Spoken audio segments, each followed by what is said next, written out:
বাদলি মাথা তাও যে বাঁকা সিথা মেদিনীপুরে রায়না চিরন বাঁকুড়ার ওই ফিতা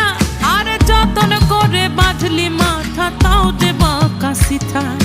পেছ পাড়িয়া রাজগো